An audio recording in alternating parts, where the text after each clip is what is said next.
राज खुलते हैं और सरकारें तय होती है, लेकिन इस बार ईवीएम के राज खोलने का दावा हो रहा है और उसके साथ पैदा हो रहे हैं कई विवाद, जन्म लेने लगे हैं कई सवाल। इलेक्ट्रॉनिक वोटिंग मशीन, लोकतंत्र में बटनों का खेल। अपने पसंदीदा उम्मीदवार के नाम वाला बटन दबाया और हो गया आपका वोट दर्ज।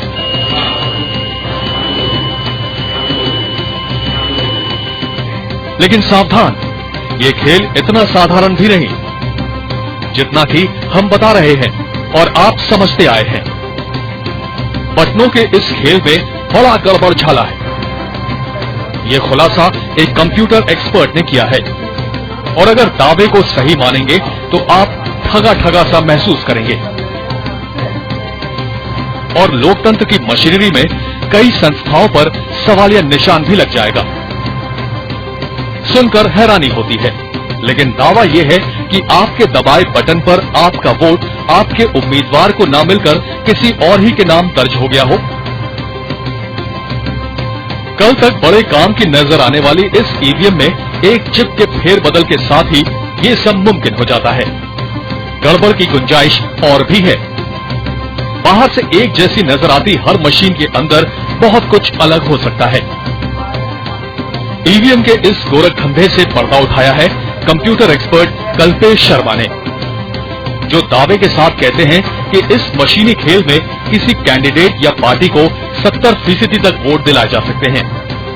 तो क्या दुनिया के सबसे बड़े लोकतंत्र के लिए वरदान बनकर आई मशीन ही अभिशाप साबित हो रही है? कल्पेश शर्मा की माने तो दिनों तक चलने वाली वोटों की गिनती को घंटों में समेटने वाली ईवीएम को मन मुताबिक नतीजों के मुताबिक ढालने के 1-2 नहीं, पूरे 5 तरीके हैं। पहला तरीका है प्रोग्रामिंग में फेरबदल। इस तरीके में प्रोग्रामिंग इस तरह कर दी जाती है कि बटन कोई भी दबे 70% तक वोट तय किए गए उम्मीदवार के नाम ही दर्ज होंगे। वायरलेस ट्रांसमीटर लगाकर सिस्टम में हेराफेरी। ईवीएम में वायरलेस ट्रांसमीटर लगाकर उसे इंटरनेट से जुड़े किसी कंप्यूटर की तरह हैक किया जा सकता है। एक्स्ट्रा सीरियल पोर्ट के जरिए हेराफेरी। ईवीएम कंट्रोल यूनिट में एक्स्ट्रा सीरियल पोर्ट लगाकर किसी दूसरे कंप्यूटर की मदद से प्रोग्रामिंग और डेटा में फेरबदल किया जा सकता है। ट्रोजन हॉर्स हैकिंग सॉफ्टवेयर का प्रयोग। इस सॉफ्टवेयर से पूरी इलेक्ट्रॉनिक डिवाइस, यानी इस मामले में ईवीएम और वोटों की गिनती के लिए प्रयोग होने वाले कंप्यूटर से दुनिया के किसी भी कोने में रहकर छेड़छाड़ मुमकिन है। ईवीएम मेमोरी से छेड़छाड़। इस तरीके में चुनाव पूरा होने पर वोटिंग मशीन की मेमोरी को डिलीट करके नया डेटा फीड किया जा सकता है, यानी जिन्हें जो वोट मिले वो हटा दिए गए और मन मुताबिक फर्जी वोट सिस्टम में दर्ज कर दिए गए। ये एक एक्सपर्ट के दावे हैं जो इतना ही कहते हैं कि ये हो सकता है।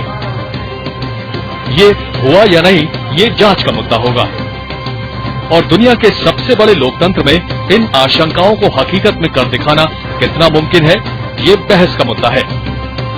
बहरहाल जो बातें सामने आई हैं, इस खतरे को टालने की पहल तो करनी ही होगी।